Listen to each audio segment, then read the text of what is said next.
Olá pessoal, que bom estarmos aqui de volta, no canal.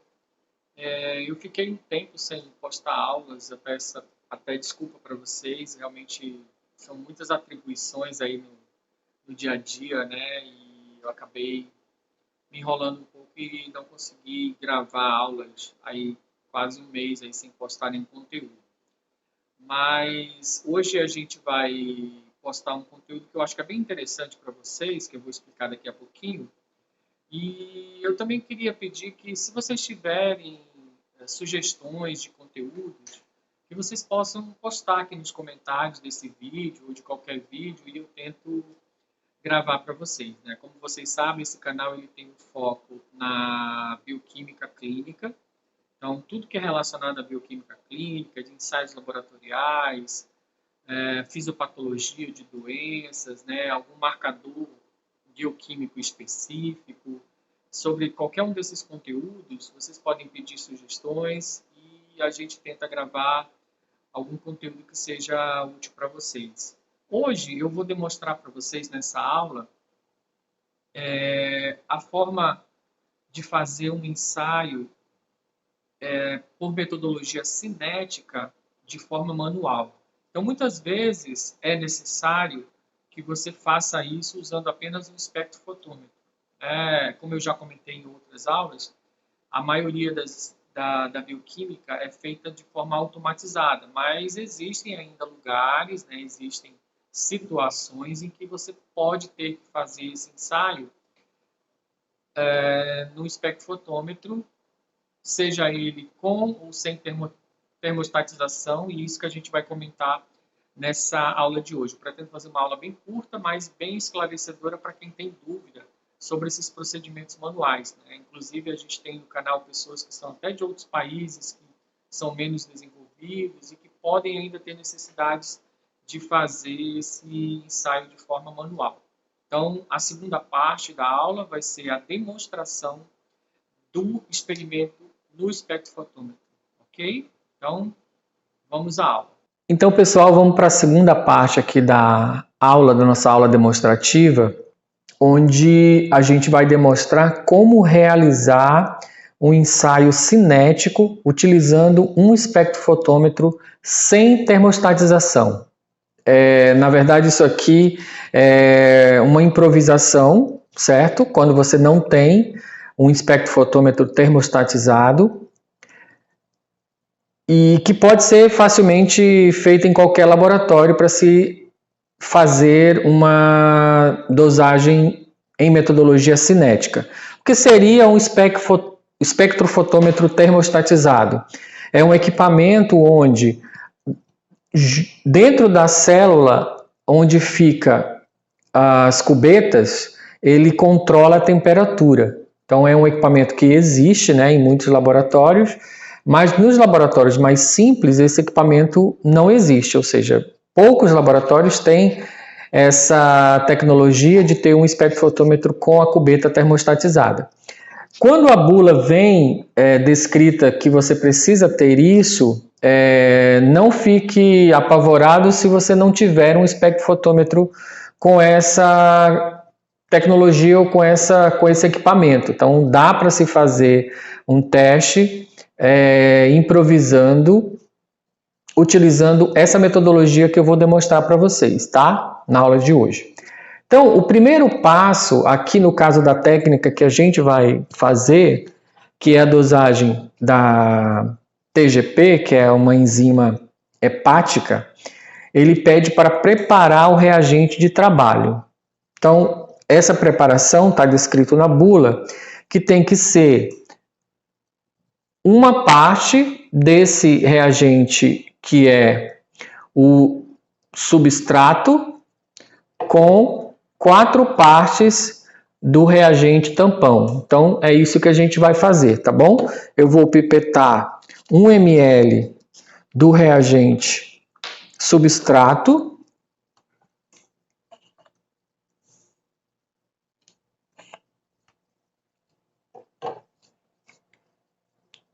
Então, estou pipetando 1 ml do reagente substrato e vou pipetar 4 ml do tampão.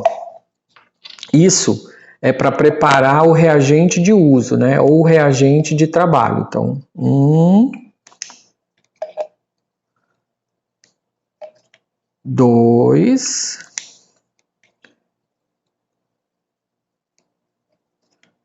3, 4. Então, o meu reagente de trabalho ele está preparado. É muito importante nesse protocolo, nessa forma de fazer, que tanto o meu reagente de uso como a minha amostra e a minha cubeta ela esteja termostatizada, ou seja, ela esteja na temperatura que eu vou utilizar na metodologia. Aqui nesse teste, ele dá a opção de eu fazer temperatura ambiente, 25 graus, né? Ou fazer temperatura 37 graus, que é usando o banho-maria. Como em algumas técnicas ele não dá essa opção do 25 graus, que seria sem o uso do banho, eu estou utilizando a 37 graus, porque eu quero demonstrar para vocês como é que seria esse processo utilizando o banho-maria.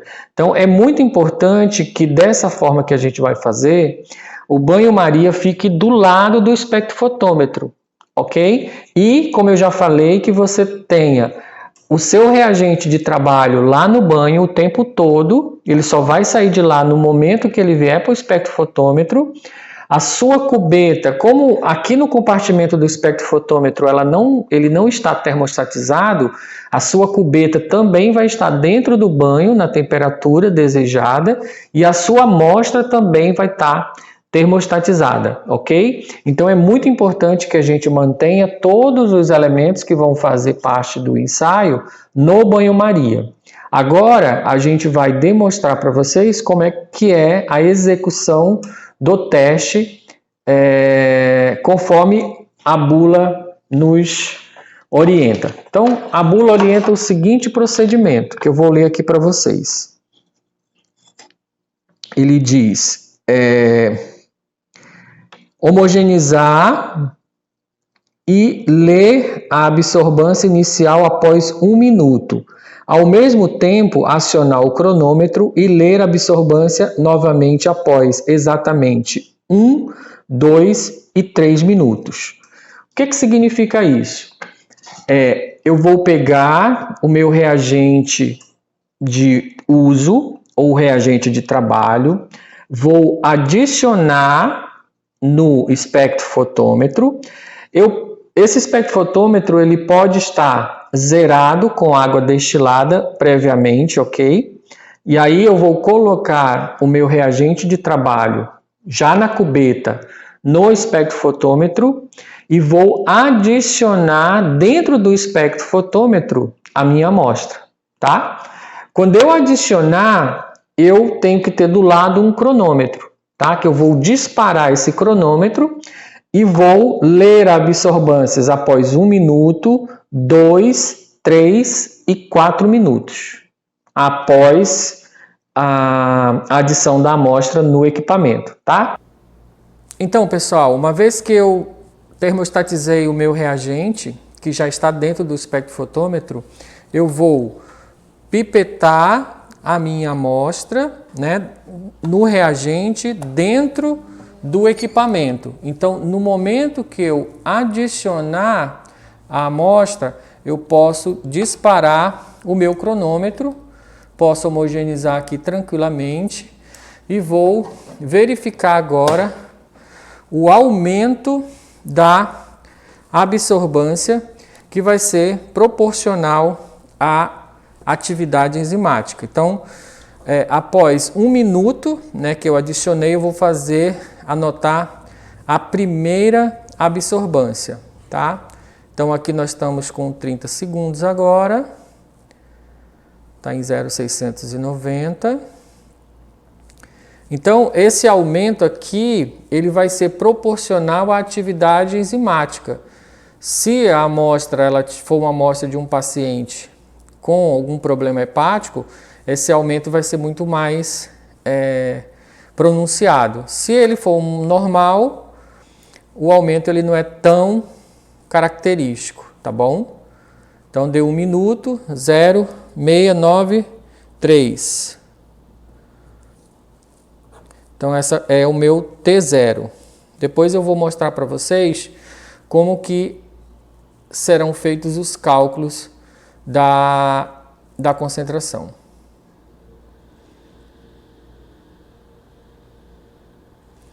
Vou aguardar agora o segundo minuto.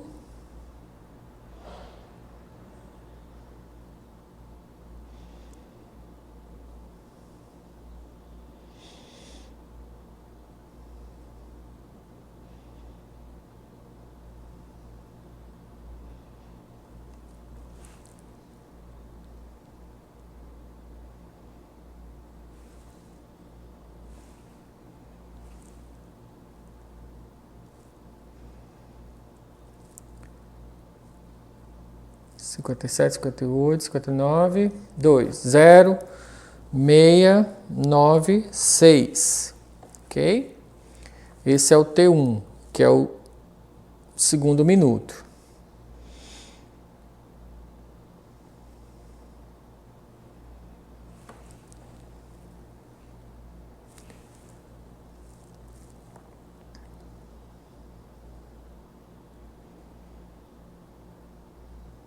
Tem uma pequena oscilação, isso é normal. Essa amostra não é de um paciente com doença, por isso que os valores realmente vão dar baixos, ok? Mas o que importa é que ele está tendo um aumento da absorvância, mostrando que está havendo um consumo do substrato.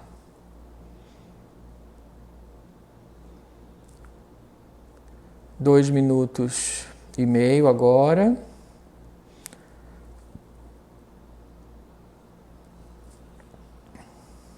Três minutos, 0,698, que é o meu T2.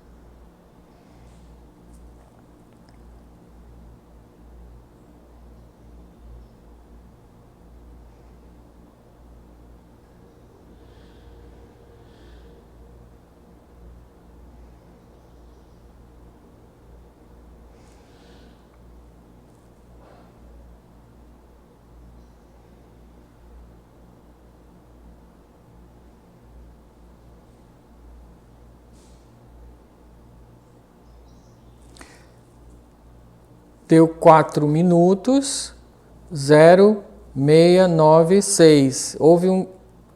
Então, esse eu vou mostrar para vocês depois, então, como que são feitos os cálculos para essa análise, ok? Então, pessoal, a gente vai demonstrar agora como que se faz o cálculo da concentração, né, do TGP por metodologia cinética usando a forma manual de fazer. Primeira parte é anotar as leituras das absorbâncias, né? Eu vou explicar aqui para vocês, acho que vocês perceberam lá no vídeo que no tempo 4 ele não aumentou, né? E eu vou explicar para vocês, esse reagente que eu estava usando era um reagente já vencido, então provavelmente todo o substrato foi consumido no tempo e ele não aumentou aqui no 3 minutos. Mas eu coloquei o número aleatório aqui, só para vocês poderem ver como que seria se esse reagente estivesse normal, provavelmente ele iria continuar aumentando, não num número muito alto, mas numa faixa considerada de normalidade. Por isso que esse número está um pouco diferente daqueles que vocês viram no vídeo, porque eu coloquei 0,99 para poder 699, né, para não dar um número negativo aqui, mas isso foi em função que o reagente que eu estava utilizando não tava bom, ok? Mas assim, vamos supor que fosse esse realmente o número, tá?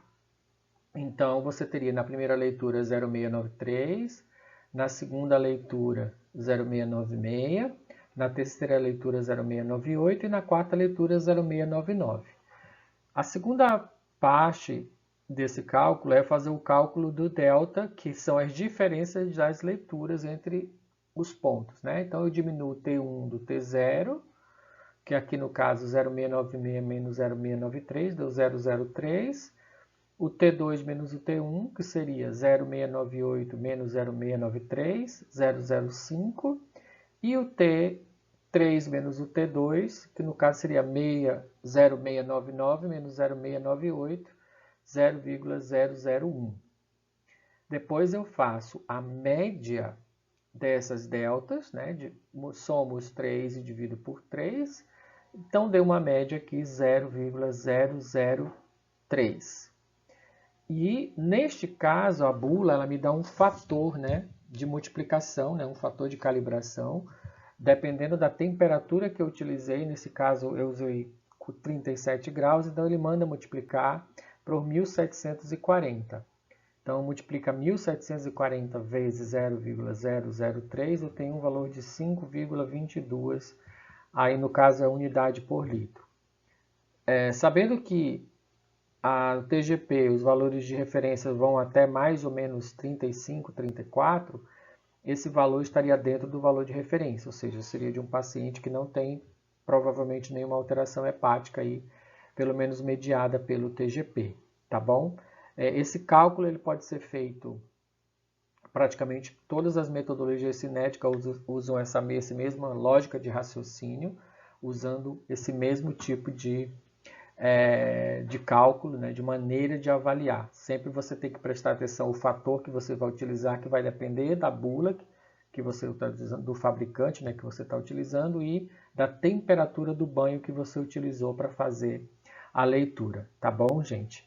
Eu espero que esse conteúdo tenha sido de valia para você, aqueles que ainda não têm tanta prática, né, que estão aí aprendendo a como trabalhar no laboratório. Se você tiver algum comentário a fazer, alguma pergunta que não ficou totalmente explicada, mande para a gente comentários aqui perguntas aqui nos comentários do canal que a gente vai responder. E também, se você gostou do vídeo, né, ficou até aqui, eu agradeço. Deixe seu like, se inscreva no canal caso você não seja ainda inscrito.